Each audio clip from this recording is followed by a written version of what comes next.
Bergizi gratis tidak memerlukan ahli gizi, memicu polemik usai video viral di media sosial. Dalam cuplikan video, Cucun menyentil sikap seorang ahli gizi yang disebutnya arogan saat menyampaikan masukan terkait dengan program MBG. Anak muda arogan kayak gini. Mentang-mentang kalian sekarang dibutuhkan negara, kalian bicara undang-undang, membuat kebijakan itu saya. Momen pernyataan Wakil Ketua DPR RI Cucun Syamsurizal yang viral soal ahli gizi MBG terjadi saat konsolidasi Satuan Pelayanan Pemenuhan Gizi MBG se-Kabupaten Bandung. Dalam video yang beredar, seorang perempuan ahli gizi menyampaikan sejumlah persoalan yang muncul di lapangan. Salah satunya maraknya perekrutan non-ahli gizi untuk mengisi pos ahli gizi pada SPPG MBG. Ia mengusulkan Badan Gizi Nasional bekerja sama dengan Persagi untuk memenuhi kebutuhan ahli gizi. Ia juga menyoroti pentingnya ahli sanitasi di setiap SPPG MBG demi menjamin kebersihan makanan. Namun, belum usai menyampaikan pikirannya, perempuan tersebut di-stop oleh Cucun. QC, seperti itu. Ketika saudara Menteri DPR, saya ketok, kita tidak perlu ahli gizi, tidak perlu Persagi. Yang diperlukan adalah satu tenaga yang mengawasi gizi. Tidak perlu ahli gizi. Selesai kalian. Cocok? Cucun menilai program MBG tidak memerlukan Persagi maupun ahli gizi. Menurutnya, setiap orang dapat menjadi ahli gizi usai dilatih 3 bulan. Ia menyebut Kadinkes bisa melatih lulusan SMA cerdas untuk mengisi peran tersebut dengan sertifikasi BNSP. Pernyataan Cucun memicu reaksi publik di media sosial yang menilai polemik ini bisa mempengaruhi kebijakan dan mutu program MBG. Buntut polemik tersebut, Cucun menyampaikan permohonan maaf secara tertulis melalui akun sosial media pribadinya. Ia menegaskan dirinya tak bermaksud menyinggung profesi ahli gizi. Pernyataannya saat itu dimaksudkan untuk meluruskan pembahasan soal usulan mengganti istilah ahli gizi dalam proses rekrutmen petugas SPPG. Di forum ya berkembang, ada usulan, yang usulin justru ahli gizi sendiri. Mereka nggak mau ada embel-embel, kalau nanti mau mengubah istilah tidak lagi, tapi kan itu nggak mungkin, udah di Perpres. Tapi kalau misalkan Perpresnya mau dirubah, kan harus ada tadi komponen, ada ahli gizi, ada apa lagi? Akuntan, ada ini. Yang usulkan itu putrinya beliau, jangan ada embel-embel lagi, ahli gizi. Saya respon, kalau keinginan demikian, nanti kan profesi panjenengan semua ya diganti, ya habis. Nanti yang masuk mah bukan ahli gizi. Itulah penjelasan saya. Menanggapi pernyataan Cucun terkait istilah ahli gizi dalam proses rekrutmen petugas SPPG, Kepala Badan Gizi Nasional atau BGN Dadan Hindayana angkat suara. Ia menjelaskan bahwa tenaga sarjana gizi tetap menjadi prioritas utama dalam pelaksanaan program. Namun, ketersediaan lulusan gizi di Indonesia saat ini masih terbatas. Sementara program MBG harus terus berjalan secara nasional. Karena itu, MBG membuka peluang bagi lulusan bidang lain yang memiliki dasar pengetahuan gizi untuk mendukung pelaksanaan program. Oleh sebab itu, di setiap SPPG harus ada orang yang paham tentang gizi.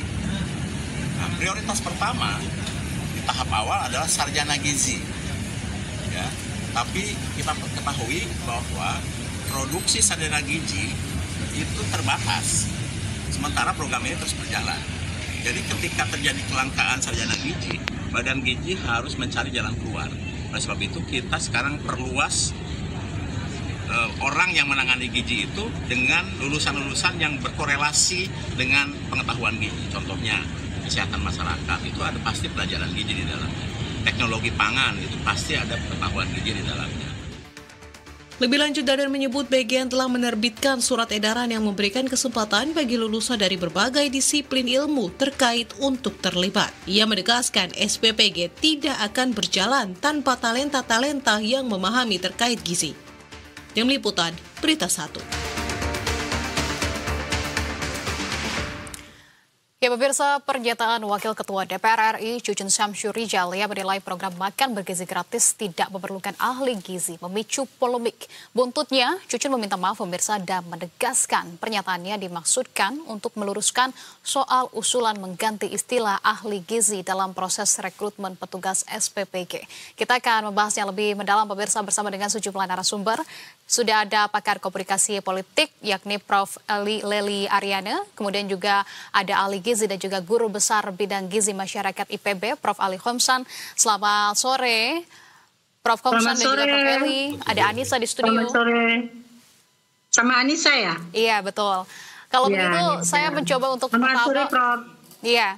Ke Prof. Lely dulu ya. Prof. Lely, ini kalau kita kembali mencermati bagaimana Wakil Ketua DPR RI Cucun Syamsurijal ini merespon kritik dan juga saran dari seorang penanya dalam forum itu, begitu ya, yang juga merupakan ahli gizi. Ini saya kutip pernyataannya Prof. Lely saat itu, saya nggak suka anak-anak muda arogan kayak gini. Mentang-mentang kalian sekarang dibutuhkan negara, kalian bicara undang-undang, pembuat kebijakan itu saya. Dia menyebutkan begitu, kita tidak perlu ahli gizi, tidak perlu persagi, yang diperlukan adalah satu tenaga yang mengawasi gizi. Pertanyaan saya, Prof. Lely, ini berlebihankah menurut Anda seorang anggota DPR yang harusnya menjadi penyambung lidah masyarakat, merespon kritik dan juga saran dari publik, kemudian dari reaksi publik yang muncul saat ini, apakah publik juga reaksinya cukup wajar atau seperti apa menurut Prof. Lely? Ya, pertama memang kalimat itu jika keluar dari seorang anggota DPR yang fungsinya adalah parle atau bicara, tentu narasi yang dibangun, intonasi yang kasar, keras, dan tidak mendidik itu sangat kita sayangkan. Harusnya beliau itu kan termasuk dalam kelompok elite communication. Jadi ada beberapa kelompok nih yang dinamakan komunikator politik itu, ada elite communication, hegemonic communication, petitionary communication, sama associational communication. Nah, dia tidak sadar gitu bahwa sebenarnya komunikasi politik itu kan tidak lagi bisa dikonsepsi sebagai komunikasi yang bersifat satu arah. Jadi orang lain dia harapkan cuma dengar doang, balelo, nggak ada argumentasi apapun, diharapkannya kan demikian. Dia lupa bahwa komunikasi politik saat ini sudah bergeser ke arah yang lebih bersifat interaksional. Jadi sudah sampai bukan hanya berhenti pada efek, tapi umpan balik. Inilah umpan baliknya. Masyarakat merespon dengan cepat, lebih cepat daripada aparat gitu ya. Maha benar netizen dengan segala cuitannya. Kita menyayangkan, seharusnya kan kalimatnya bisa lebih bagus. Misalnya saya bilang sama Anissa nih, Anissa saya suka jambu monyet. Lalu narasinya saya rubah dengan kalimat Anissa, saya suka jambu monyet. Itu kan definisinya jadi berbeda kan, gitu kan. Nah, padahal yang kita maksudkan jambunya, beralih objeknya menjadi monyetnya gitu kan.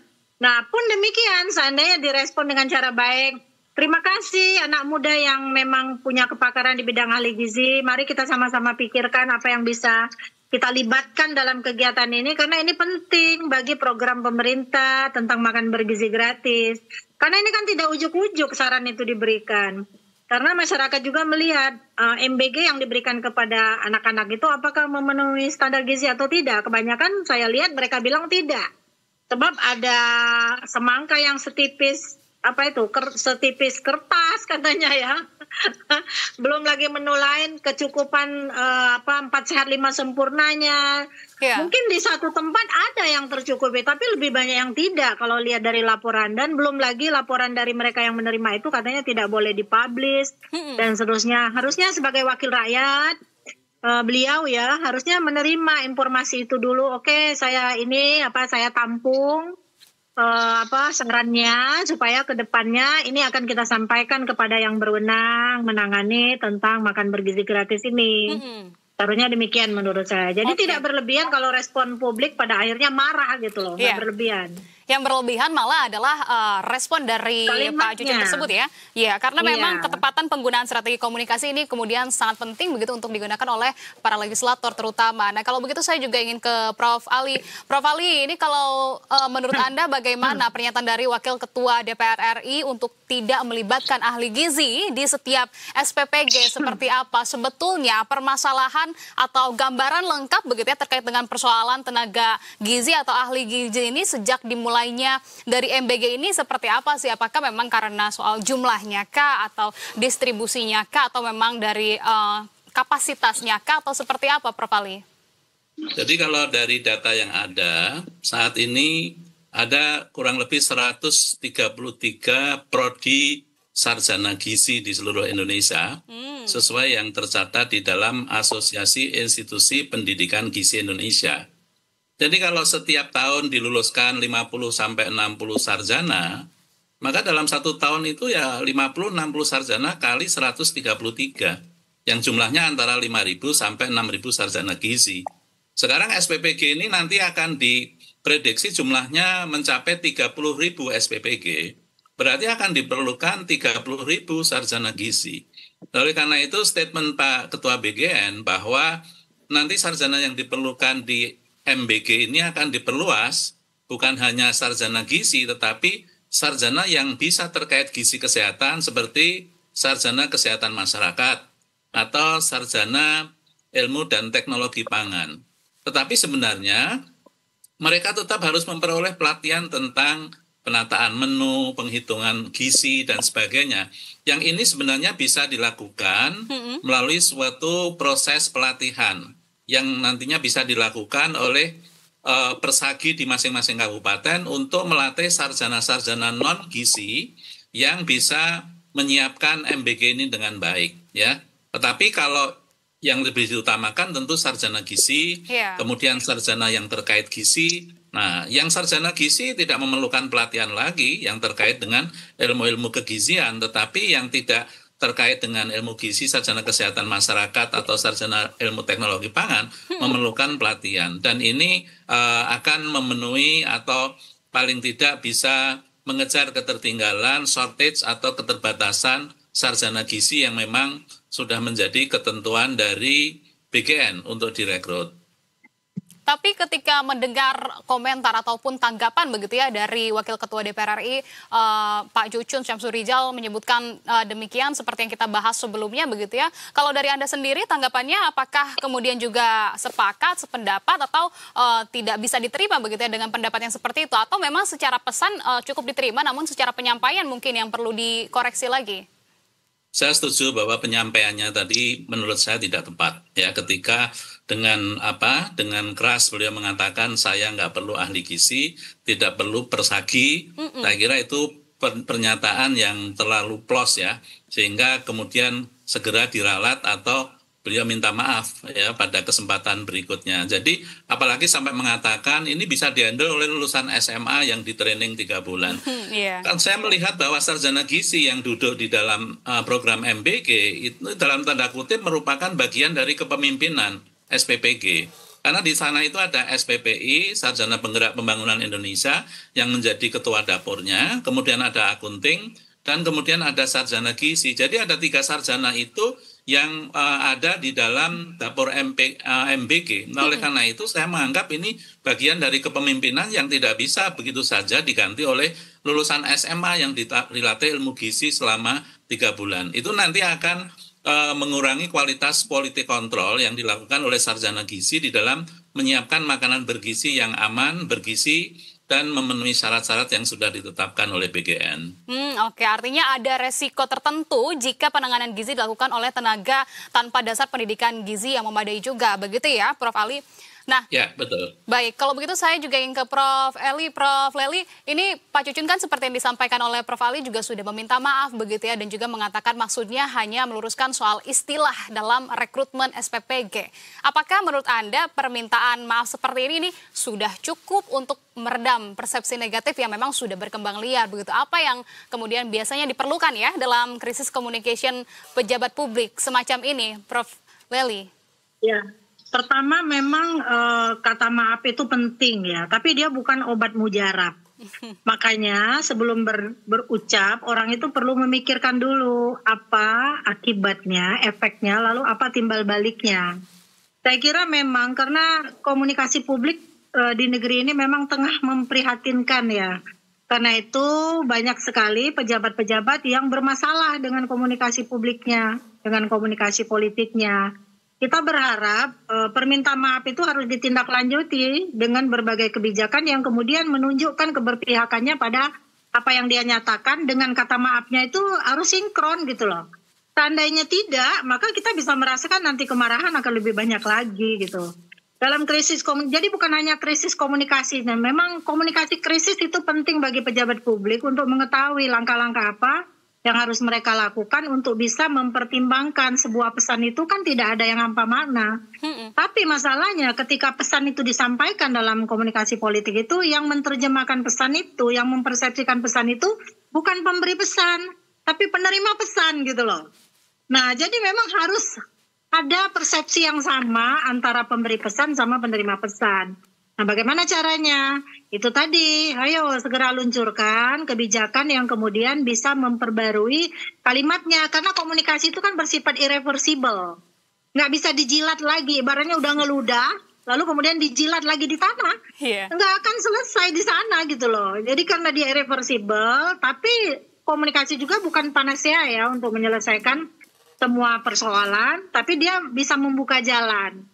Jadi peta untuk menangani krisis komunikasi itu ada pada kata maaf yang pertama. Tapi selanjutnya ada tindakan baik yang individual maupun kolektif yang bisa dibangun untuk ditunjukkan kepada penerima pesan yang tadi sudah mempersepsi pesan yang sudah dilemparkan lebih dahulu. Jadi jangan main-main dengan mulut Anda. Jadi kalau di media sosial jangan main-main dengan jemari Anda gitu kan. Mulutmu harimaumu tapi begitu ya. Dua-duanya berkontribusi, mulutnya kemudian direspon oleh netizen dengan jemarinya kan. Iya, tentu. Ini Bapak gimana sih, sekolah enggak? Macam-macam tuh kalau saya baca di medsos. Yang intinya mempermasalahkan komunikasi publik yang dimiliki si elit.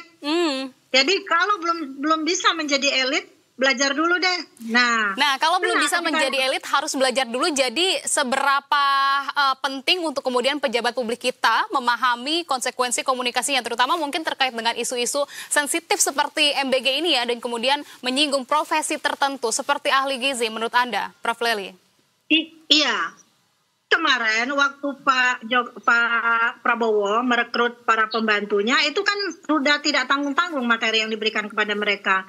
Dibawa ke Lembah Tidar, di Magelang sana, dikasih materi, handling media, terus bagaimana berkomunikasi publik. Pakar-pakarnya diajak dari luar negeri sana lagi, gitu. Yang notabene tidak memahami budaya Indonesia, gitu. Ewu pakewuhnya seperti apa, tata cara membukukan badan berbeda dengan para elit yang diundang sebagai narasumber itu.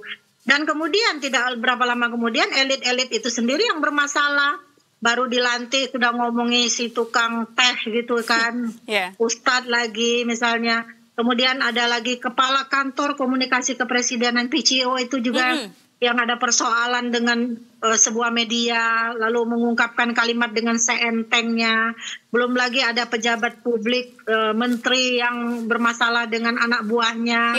Kemudian harus dipecat. Itu seharusnya menjadi pelajaran ya bagi mereka. Kasus joget-joget aja bermasalah. Jangankan mengeluarkan narasi yang membenci seperti itu ya. Yang meremehkan, meniadakan. Itu nggak pantas dikeluarkan. Joget-joget loh kasus di DPR itu. Tapi ada satu yang selamat. Karena dalam komunikasi politik itu diam pun berbicara. Karena itu Pasha Ungu yang nggak joget, cuma ngelihat teman-temannya joget, dia kan selamat. Dibandingkan Saroni dan lain-lain itu kan. Nah, artinya seberapa penting ya, sangat penting lah mereka itu seharusnya ya ketika jadi politisi mereka nggak boleh lagi belajar berkomunikasi politik, tapi harus mempraktekkan kemampuan komunikasi politiknya. Itu menurut tentu saya. Sebagaimana yang disampaikan oleh Prof. Lely begitu ya, jangan sampai kemudian hasil retret yang dilakukan oleh Presiden Prabowo Subianto ini juga kemudian berdampak begitu ya, padahal hanya satu orang, jadinya segelintir orang sebagian besar tersebut juga ikut tercoreng juga. Nah, kalau begitu terkait dengan dari pernyataan Pak Cucun ini, Pak Prof. Ali, kalau menurut Anda mungkin tidak jika kemudian seorang ahli non-gizi melakukan quality control begitu ya, katakanlah jika memang akan diterapkan sebagaimana yang Anda sampaikan tadi, itu tentunya akan sangat beresiko juga ya terhadap makanan MBG, kemudian hanya bermodalkan pelatihan dalam jangka waktu tertentu, mungkin katakanlah selama 3 bulan begitu, Prof. Ali. Menurut Anda hal tersebut akan cukup efektifkah atau kemudian juga cukup berbahayakah karena ada resiko-resiko tertentu atau seperti apa? Ya, sepanjang dia mempunyai latar belakang pendidikan yang terkait kesehatan masyarakat, teknologi pangan, maka mereka untuk menyerap pemahaman-pemahaman tentang gizi itu tentu akan lebih baik ya, apalagi dibandingkan sekedar anak-anak lulusan SMA. Karena di dalam penataan menu itu pasti ada problem-problem yang akan selalu berputar ketika program ini berjalan setiap hari ya, selama Senin sampai Sabtu dan terus berulang-ulang. Karena di dalam kenyataannya nanti ada saja di dalam perjalanan bahwa ada kelompok-kelompok masyarakat yang menjadi sasaran, tidak suka terhadap menu tertentu, dan itu berarti harus dilakukan proses penyusunan menu baru ya. Sebagai contoh, ada balita-balita yang tidak menyukai nasi berwarna kuning, tapi disuguhi nasi berwarna kuning, dan itu orang tuanya sudah berpesan bahwa anak-anak tidak akan suka dengan nasi semacam ini. Berarti kan harus ada proses penyusunan menu-menu baru yang nanti akan dilengkapi oleh sarjana ilmu gizi yang bekerja di MBG. Nah, oleh karena itu tidak serta-merta bahwa setiap sarjana itu nanti akan mampu setelah diberi pelatihan untuk duduk di dalam kepengurusan MBG ini. Tetapi sarjana-sarjana yang terkait yang saya katakan tadi itu kemungkinan akan mempunyai pemahaman yang lebih baik. Oke, artinya ini sebetulnya kan masih banyak pihak yang kemudian belum memahami apa saja tugas teknis seorang ahli gizi di MBG begitu ya. Bisa dijelaskan mungkin secara rinci, Prof. Ali, peran dan juga beban yang bisa saja mereka kerjakan sehingga memang kita bisa tahu kenapa posisi itu memang tidak bisa sembarangan diisi oleh sembarangan orang juga, Prof. Ali. Kalau kita lihat di dalam proses pelaksanaan, proses pengawasan ketika pangan datang, ya itu mungkin sekitar jam 5 sore sampai jam 7 malam. Kemudian ada proses pengupasan dari pangan-pangan yang akan diproses. Kemudian ada proses pemasakan, ya. Kemudian setelah itu ada pemorsian dan delivery atau pengiriman. Maka di situ memang peran-peran krusial dari ahli gizi itu adalah mulai dari ketika barang datang sampai barang itu di dalam proses pemasakan. Dan belum lagi nanti kalau ada tugas tambahan, misalnya yang relatif belum jalan itu adalah edukasi gizi di kalangan para siswa. Hari ini apa yang dimakan, mengapa kita memilih menu ini, dan seterusnya, yang itu tentu tidak harus dilakukan tiap hari. Kalau itu bisa dilakukan setiap minggu saja sudah luar biasa. Tapi kan kenyataannya sampai sekarang ini belum bisa berjalan dengan baik. Karena apa? Karena kesibukan yang luar biasa menyediakan 2.000 sampai 3.000 porsi. Itu sangat berat saya kira. Oke, baik. Prof. Lely dan juga Prof. Ali, kita akan jeda dulu. Kita akan mendengarkan azan terlebih dahulu.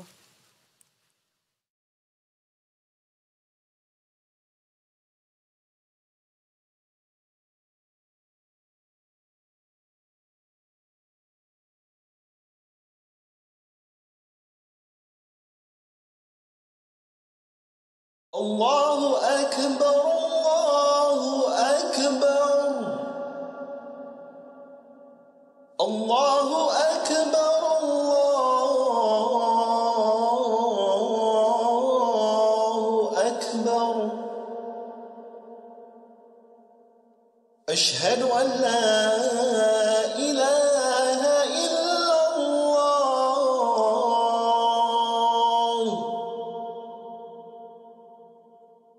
Ashhadu an la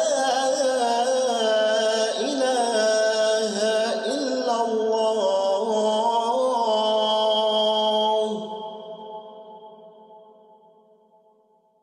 Ashhadu anna Muhammadan Rasulullah.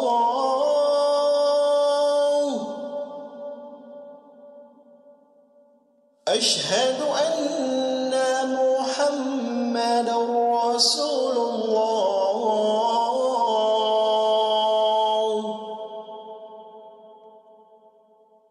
Hayya 'alas salah.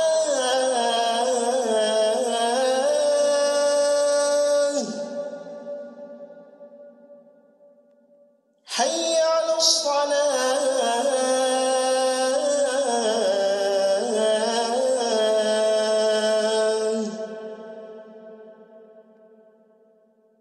Hayya 'alal falah.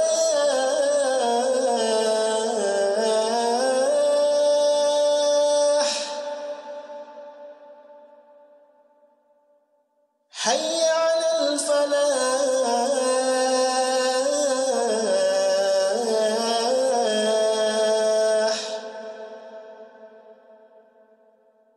Allahu Akbar, Allahu Akbar. La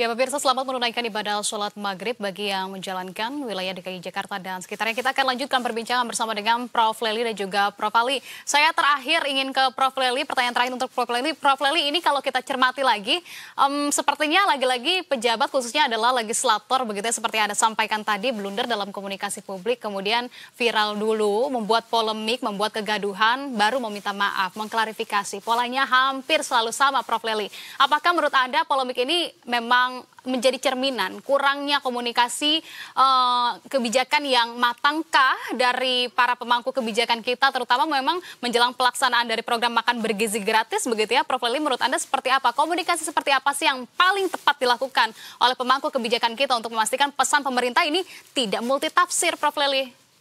Ya, kalau kita mau menggunakan istilah komunikasi yang efektif dan efisien itu sulit ya. Tapi ada yang lebih bagus, yaitu komunikasi mengena istilahnya. Jadi komunikasi mengena yang dilengkapi dengan rasa empati, simpati, menempatkan lawan bicara kita ke dalam posisi yang equal gitu kan, bahwa kita tidak lebih daripada dia. Itu jauh lebih baik. Jadi nggak usah belajar yang sulit-sulit berdasarkan teori yang banyak konsep dan elemen-elemen serta faktor-faktornya.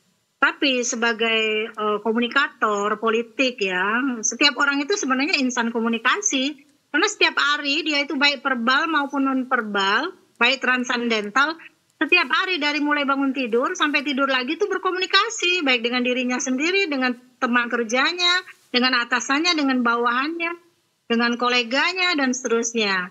Dengan murid-muridnya kalau guru, artinya dia memang harus bisa memilih dan memilah narasi apa yang tepat untuk disampaikan kepada objek komunikasi yang satu dengan objek yang lain yang tentu tidak sama gitu loh. Coba nih kalau kita sebagai politisi mentang-mentang kita pejabat negara lalu kemudian kembali ke kampung kita bawa mobil mewah, pakai jas dan berdasi, sementara yang kita masuki adalah lahan pedesaan yang jalannya aja belum beraspal misalnya, kan nggak cocok. Nah, artinya dari simbol yang dikenakan itu termasuk bahasa komunikasi nonverbal kan. Jadi simbol itu begitu penting bagi politisi sehingga pin keanggotaan itu yang nempel di kerah bajunya itu dianggapnya maha penting. Karena itu menunjukkan superioritas dia sebagai komunikator elit gitu loh. Nah, ini yang tidak boleh terjadi menurut saya. Kita belajarlah dari peristiwa yang sudah terjadi. Penjarahan. Sampai kemarin ditakut-takutin oleh netizen, jangan sampai terjadi Nepal loh di Indonesia gitu loh. Kan itu sudah mengkhawatirkan, artinya publik itu tidak ingin ada elit yang sok berkuasa, yang narasinya menunjukkan kekuasaan tadi.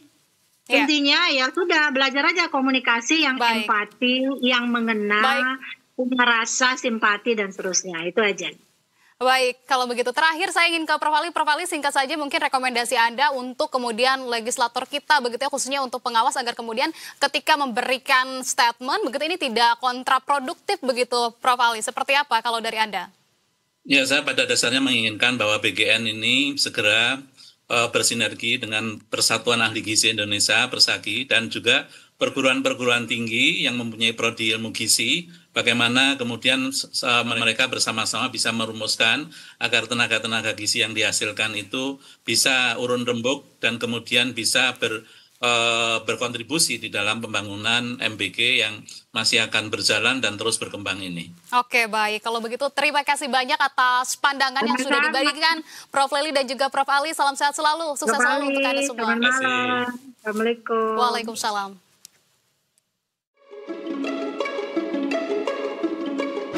Menang kalian sekarang dibutuhkan negara, kalian bicara undang-undang, membuat kebijakan itu saya. Kita tidak perlu ahli gizi, tidak perlu persagi. Semua urusan Republik ini, saya tinggal dengan Palu, selesai kali ini.